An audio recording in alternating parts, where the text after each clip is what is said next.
I'm not even going to try to express the horror, the pain, or the suffering that the defendant has caused to these families, to this community, and to all who were a part of this investigation.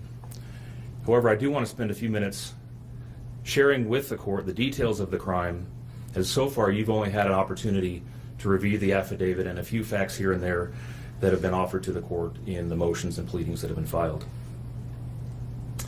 The questions that have screamed out to anyone who will listen since August 13th of 2018 are why and how. Why did this have to happen? How could a seemingly normal husband and father annihilate his entire family? For what? These are the questions that only one individual in this courtroom or on this planet knows the answers to. I fully expect we will not receive the answers to these questions today, nor will we at any point in the future. I don't expect that he will ever tell the truth about what truly happened or why. Even if he did, there is no rational way that any human being could find those answers acceptable responses to such horrific questions. The best we can do is try to piece together some kind of understanding from the evidence that is available to us. And the evidence tells us this: the defendant coldly and deliberately ended 4 lives. Not in a fit of rage, not by way of accident, but in a calculated and sickening manner. Shanann was 34 years old. She had married the defendant in November of 2012. Over the weekend leading up to August 13th, she had been at a work conference in Phoenix, Arizona, and returned home in the early morning hours of August 13th. We know that she got home about 1:45 in the morning. The doorbell camera on their home shows her arriving back home from the airport. Shortly thereafter, at least according to the defendant, they had what he referred to as an emotional conversation about the state of their marriage and about what their lives would look like going forward. What was said during that emotional conversation, only he knows. What we do know is that shortly after that, the defendant strangled her to death with his own hands. We know that he slowly took her life the morning of August 13th. We know that this was not done in an uncontrolled, vengeful manner that he tried to describe to agents from CBI and the FBI. If that were the case, you would expect to see vicious, horrible bruising about her neck, shoulders, and face. You would expect to see the hyoid bone in her neck broken.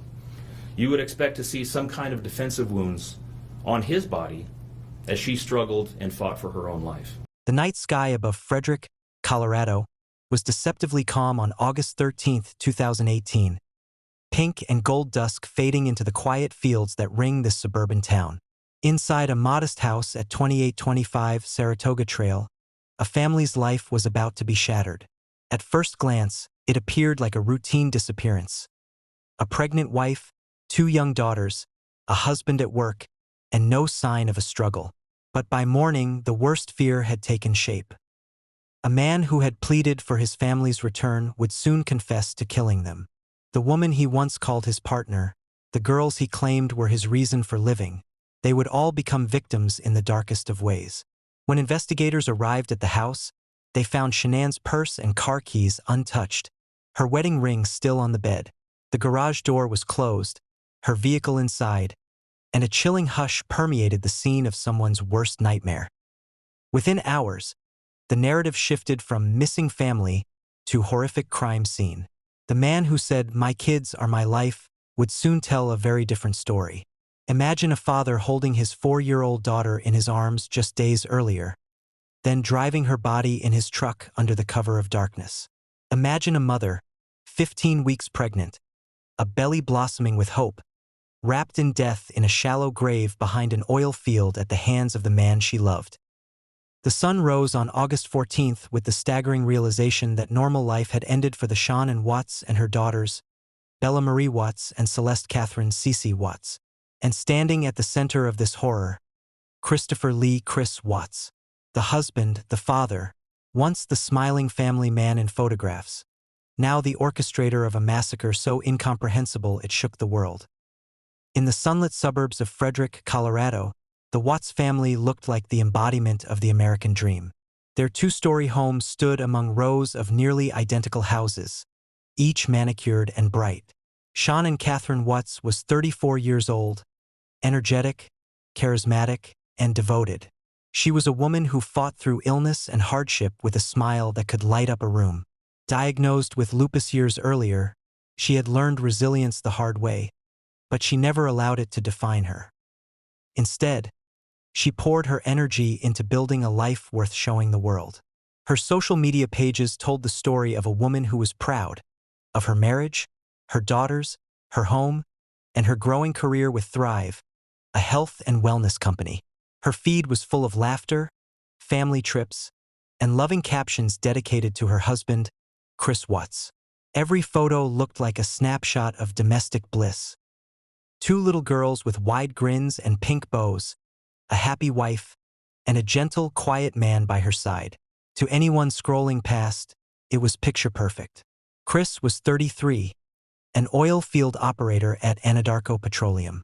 Neighbors described him as polite, reserved, and the kind of guy who waved at everyone. To his coworkers, he was reliable, mild-mannered, the kind of man who never raised his voice. Together, they had two daughters, Bella, age 4, and Celeste, just 3. Bella was soft-spoken, tender, often looking up to her father as her hero. Cece was full of energy, fierce, funny, and fearless. And in the summer of 2018, the family was preparing for another baby, a boy they planned to name Nico. On the outside, it all seemed perfect. But beneath the smiling photographs and cheerful family videos, something darker was beginning to take shape. Shanann's friends noticed her husband growing distant.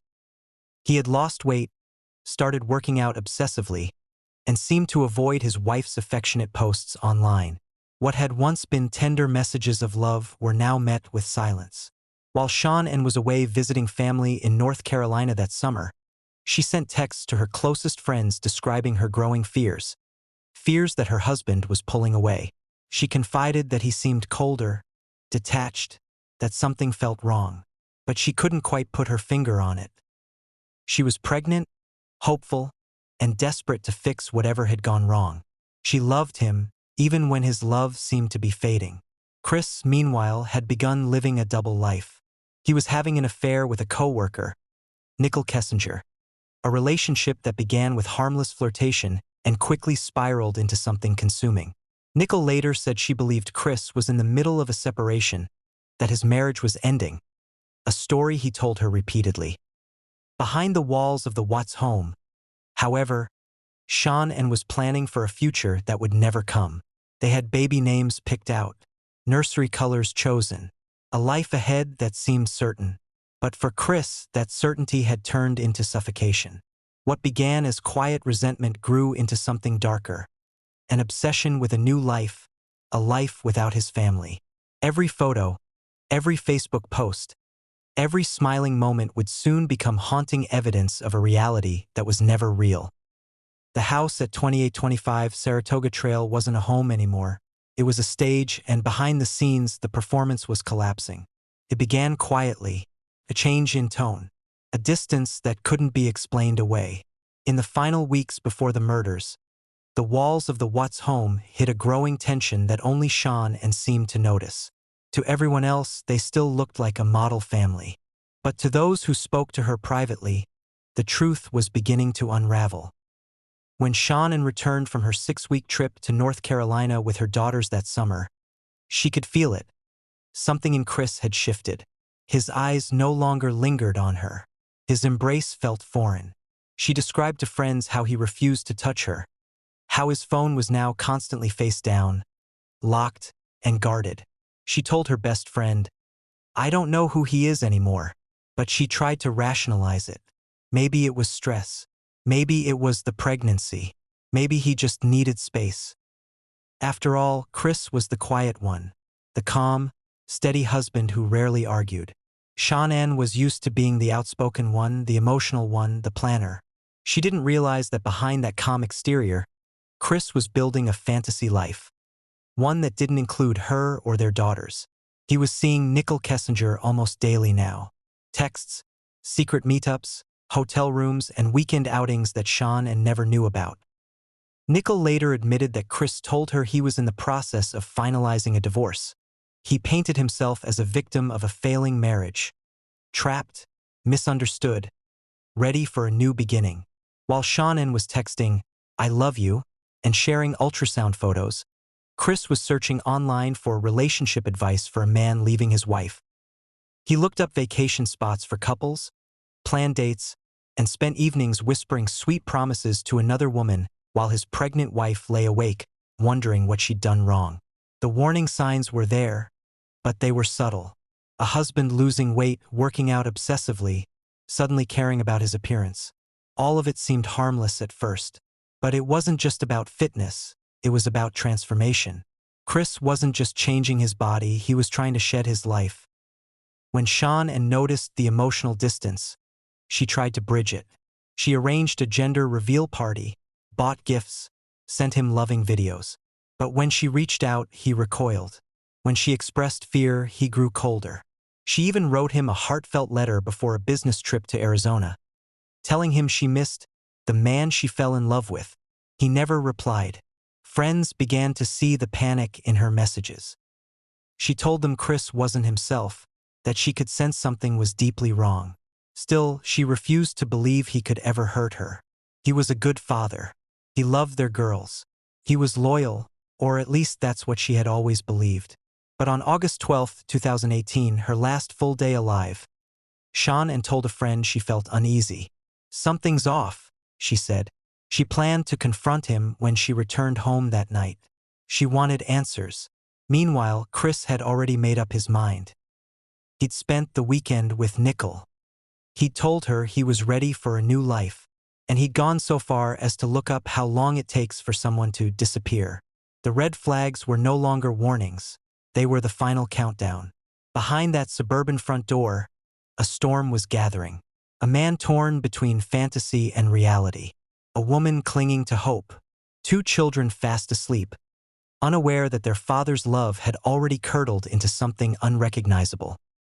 The perfect family was about to shatter, and in the next chapter, we'll step into the night where love turned into murder. Before we continue, if you're captivated by this story and the chilling psychology behind it, hit like, share this video, and subscribe to Dark Corner True Crime. The night of August 12, 2018, settled heavily over Frederick, Colorado. The air was still humid, almost suffocating, a quiet that seemed to carry a warning. Inside the Watts home, the lights dimmed, and Shanann returned from her business trip to Arizona, exhausted but relieved to be home. Her friend, Nicole Atkinson, dropped her off around 1:48 a.m. Shanann waved goodbye, then disappeared behind the front door. It was the last time anyone saw her alive. What happened over the next few hours remains one of the darkest chapters in modern true crime. Pieced together from Chris Watts' own confessions, police interviews, and forensic evidence, the events that unfolded inside that quiet house revealed a level of cruelty that defied comprehension. Chris had already made up his mind. He claimed he'd been planning it for a few days. In the early morning hours, as Shanann slipped into bed, still wearing her travel clothes, Chris confronted her. He later said they argued about their marriage, about his affair, about his desire to leave. But when she challenged him, when she begged for their marriage and their unborn son, his mask cracked. He straddled her as she lay in bed, and then he pressed his hands around her neck. No shouting, no screaming that the neighbors could hear. Just the quiet struggle of a woman realizing the man she loved had become her killer. Shanann fought, but the weight of betrayal and his strength overpowered her. In minutes, she was gone. 15 weeks pregnant, a life full of love and plans extinguished by the one person she trusted most. Then came the footsteps, little feet padding across the floor. 4-year-old Bella, sleepy and confused, had heard something. "What's wrong with Mommy?" she might have asked. Chris lied. He told her Mommy wasn't feeling well. Cece, just 3 years old, stirred next. In a haze of horror, Chris wrapped Shanann's body in a bedsheet and dragged her down the stairs. Her wedding ring left on the nightstand, a final, silent symbol of everything he just destroyed. He loaded her into the back of his work truck. Then he turned to his daughters. He strapped them into the back seat. Alive, frightened, and silent. Their mother's body lay at their feet. Before the sun rose, Chris drove nearly an hour northeast to a remote oil site owned by Anadarko Petroleum, a place he knew well. Surveillance cameras would later capture his truck entering at 6:48 a.m. There, in the isolation of the Colorado plains, the last traces of his humanity disappeared. He dug a shallow grave for Shanann and 70 yards from the oil tanks. Then he turned to his daughters. In his later confession, his voice trembled as he described their final moments. Cece went first, smothered with her own blanket while her sister watched. Then Bella, crying, terrified, said, "Daddy, no." Those were her last words.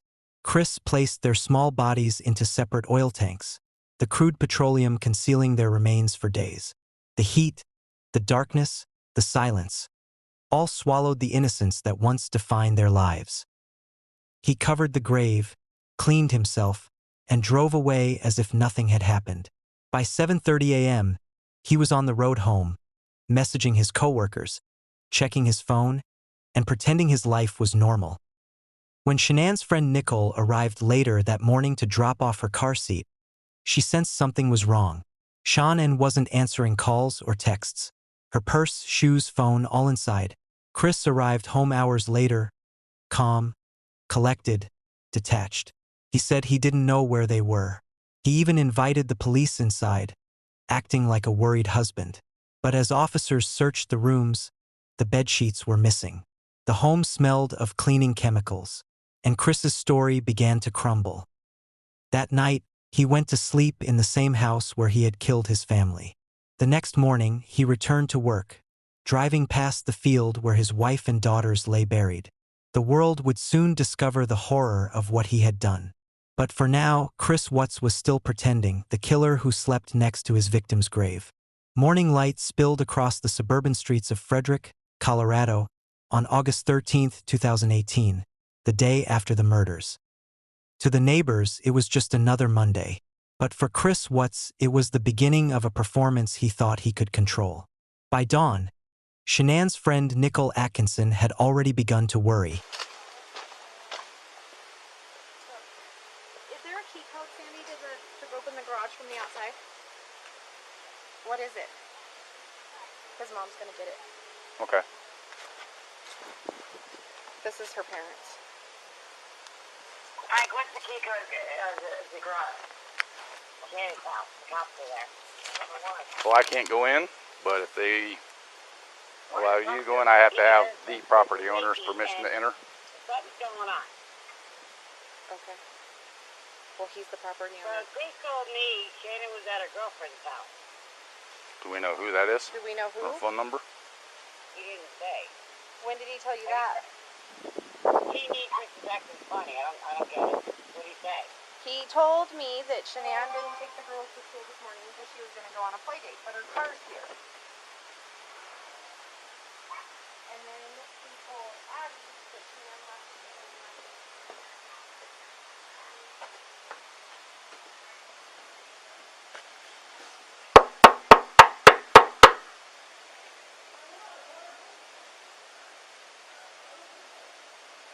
Shanann never missed appointments, especially one as important as her prenatal checkup. She wasn't answering her phone, her car was still in the garage, and her shoes, the ones she wore every day, sat untouched by the door. Nicole's motherly instinct screamed that something was wrong.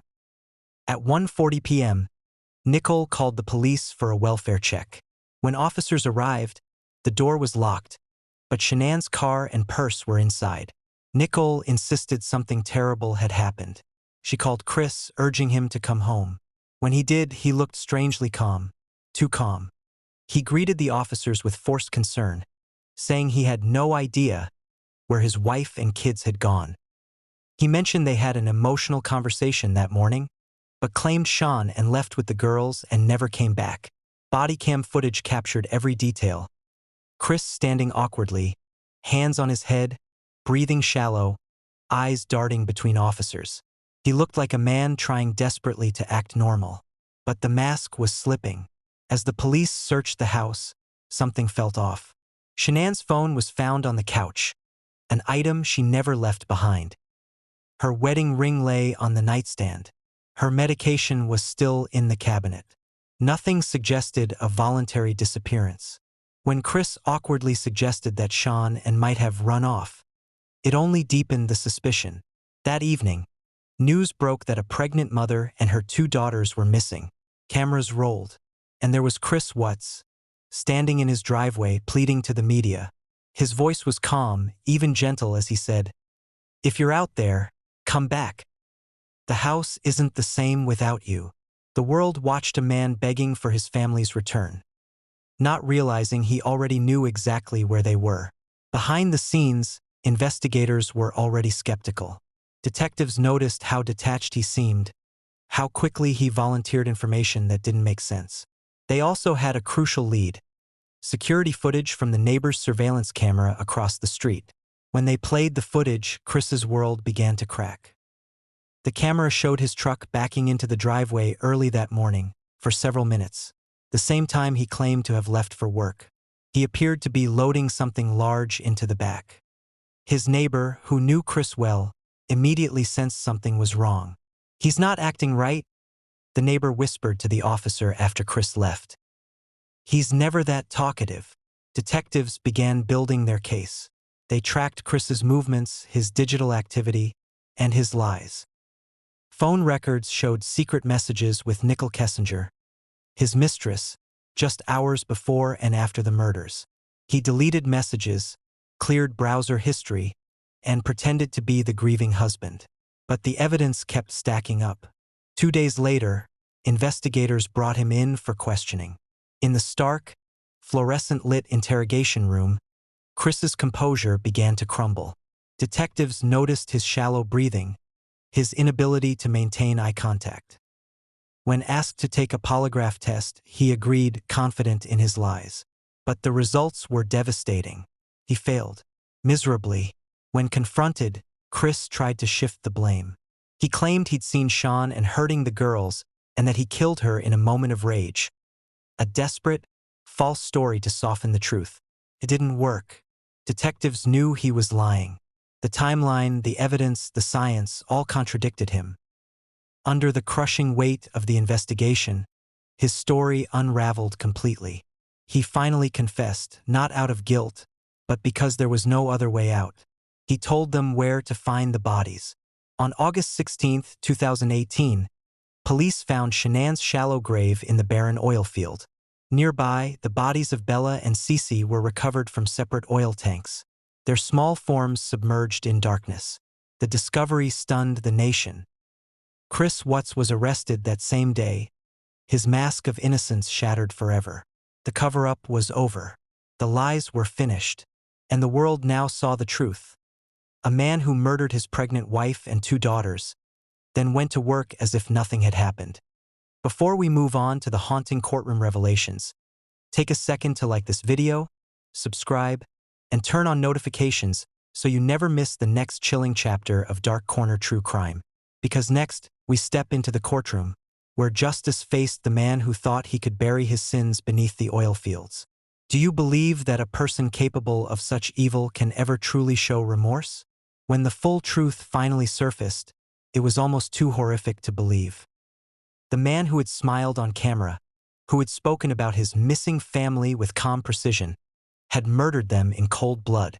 Chris Watts, husband, father, and self-proclaimed family man, now stood as one of America's most despised criminals. The small town of Frederick watched in disbelief as the courtroom filled with reporters, attorneys, and tearful family members. The man in the orange jumpsuit barely resembled the clean-cut father once seen on neighborhood barbecues and social media videos. He sat expressionless, eyes downcast, his hands folded tightly, as if still pretending this was a nightmare he could wake from. The prosecution laid out every horrifying detail: how Chris had strangled Shanann and while she fought for her life and for the child growing inside her. How he smothered his daughters, one by one, after driving them to an isolated oil field. How he then went to work, texted his mistress, and acted like nothing had happened. They showed the cold precision of his planning, the deleted messages, the GPS data, the timing of his truck leaving the neighborhood. Every fact painted a portrait not of a man who snapped, but of one who had methodically decided to erase his family for freedom. Shanann's parents, Frank and Sandra Rzusek, sat silently as their daughter's life and final moments were recounted. Tears streamed down Sandra's face as she listened to the words no mother should ever have to hear. The timeline of her daughter's murder, the discovery of her grandchildren's remains, the calculated deceit that followed.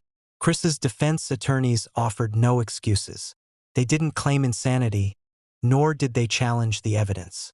Instead, they pleaded for his life, hoping to spare him the death penalty in exchange for a full confession. In November 2018, Chris Watts pled guilty to 9 criminal counts, 5 counts of first-degree murder, 1 count of unlawful termination of pregnancy, and 3 counts of tampering with the deceased body. The plea deal meant that the death penalty would be off the table, a decision made largely at the request of Shanann's family, who didn't want to endure the agony of a drawn-out trial. They wanted peace, not spectacle. They wanted the truth acknowledged. During sentencing, the courtroom fell silent as Judge Marcelo Kopkow spoke. His voice was steady, deliberate, but filled with quiet outrage. The defendant's crimes, he said, were the most inhumane and vicious crimes I've handled out of the thousands of cases I've seen. Then the moment came. Chris Watts, standing before the world he'd deceived, was sentenced to 5 life terms without the possibility of parole. 3 consecutive, 2 concurrent, plus 84 additional years for the lesser charges. It was a punishment meant to ensure he would never again see life beyond concrete walls. As the sentence was read, Chris barely moved. No tears, no visible remorse. He stared straight ahead, as though trying to disappear into the floor. Behind him, Shanann's parents sobbed. In a trembling voice, her father addressed the court, saying, "I trusted you to take care of them, not kill them." The silence that followed was heavy, the kind that lingers long after words are gone. In the months after his sentencing, details continued to surface. From his prison cell in Wisconsin, Chris gave chilling interviews, describing the murders in unsettling calmness. He spoke of feeling possessed, of snapping, of watching himself do it. Yet his tone remained eerily detached, as if narrating a story that no longer belonged to him. Forensic psychologists later described him as a pathological narcissist, a man whose need for control and image outweighed empathy, love, or guilt. He wasn't consumed by rage. He was consumed by desire, the desire for a new life, unburdened by the one he'd built. And so, the courtroom closed, and the world moved on. But the questions remained. How could a man murder his entire family with such calm precision? How could someone who seemed so ordinary, so loving, harbor such darkness? When the truth came out, it didn't just destroy one family. It fractured an entire community.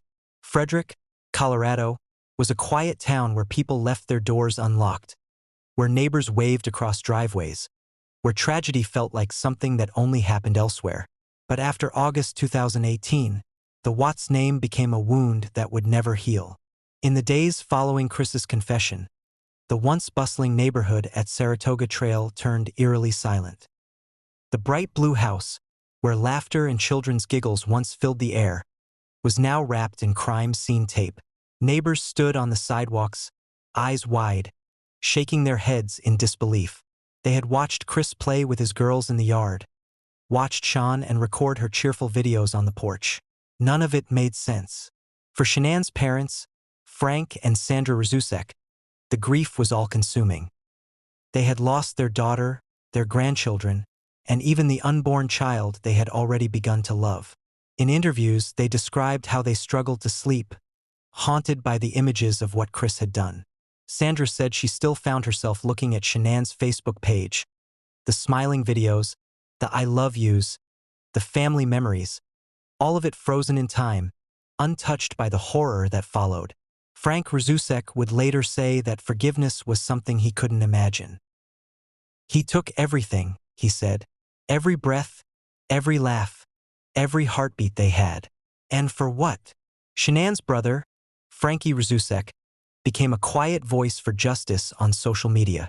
He defended his sister's memory, fighting back against online conspiracy theories that tried to twist the narrative. He reminded the world that Shanann wasn't a controlling wife, as some had cruelly suggested. She was a devoted mother, a woman who loved deeply, who worked hard to build a good life for her children. He wanted people to remember who was truly lost. The public's reaction was visceral. Across the world, people watched in disbelief as the story unfolded. The smiling family videos contrasted with the monstrous reality. Chris had seemed like the perfect husband, a loving dad. But now, those same videos felt haunting. The moments that once brought joy became eerie reminders of a ticking clock. For many, the betrayal cut deep. It wasn't just the murder, it was the deception. The TV interviews, the crocodile tears, the calm voice pleading for his family's return. It was all part of the performance. He had looked into the camera, into the world, and lied without a tremor. Vigils were held across Colorado. Hundreds of people gathered with candles and flowers, placing stuffed animals beneath photos of Bella and Cece. The community mourned not just their deaths, but the illusion of safety that had vanished. Parents hugged their children a little tighter. Neighbors looked at one another differently. At the funerals, white coffins rested side by side. One large, two small. A soft breeze rustled the flowers as the caskets were lowered. There was no anger there, just heartbreak. The kind of silence that only true loss can create. Even years later, the Watts house stood as a ghostly reminder. Some said they could still feel the chill when passing by. Others avoided it altogether. The Rzusek family chose to focus on preserving the memories, photos, home videos, and the laughter that once filled those rooms. The crime didn't just end lives. It changed the way people saw love, trust, and family. It left behind a single, haunting question. How could anyone live beside such evil without ever seeing it?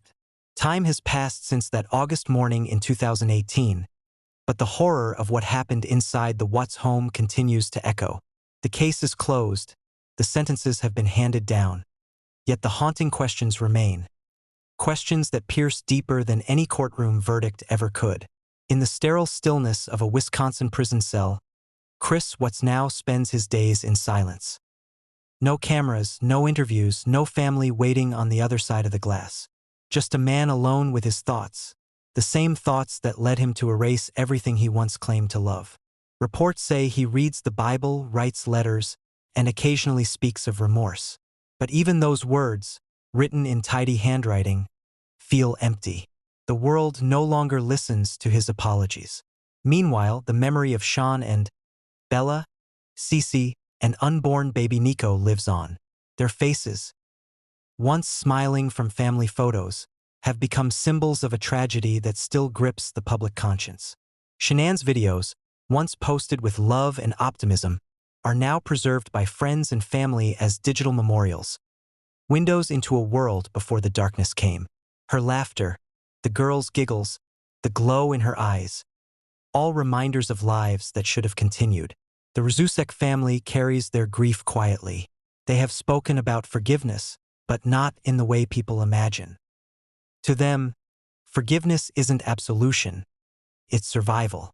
It's finding a way to breathe again when every breath reminds you of what was stolen. They honor Shanann's memory through love, through advocacy, through the fight against victim blaming and sensationalism. Their strength has become a light for others who've lost loved ones to violence. For many, the Watts case became more than just a crime story. It became a mirror reflecting the fragility of the facades people build.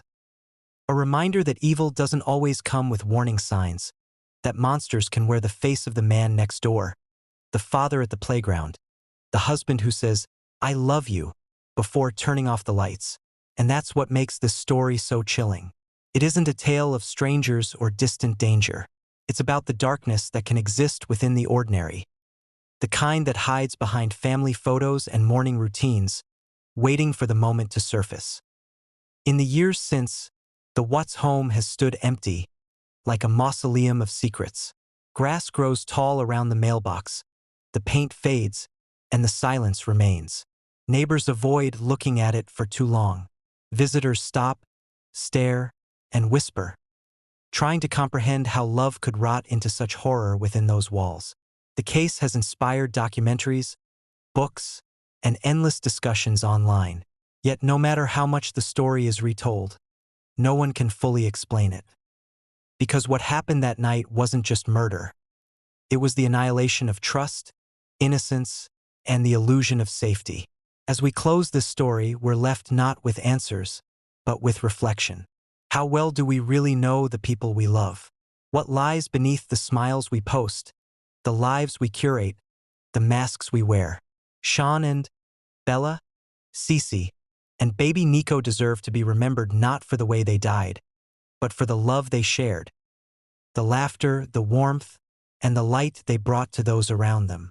Their story is a warning, but also a testament, that even when evil tries to bury love, love always leaves traces.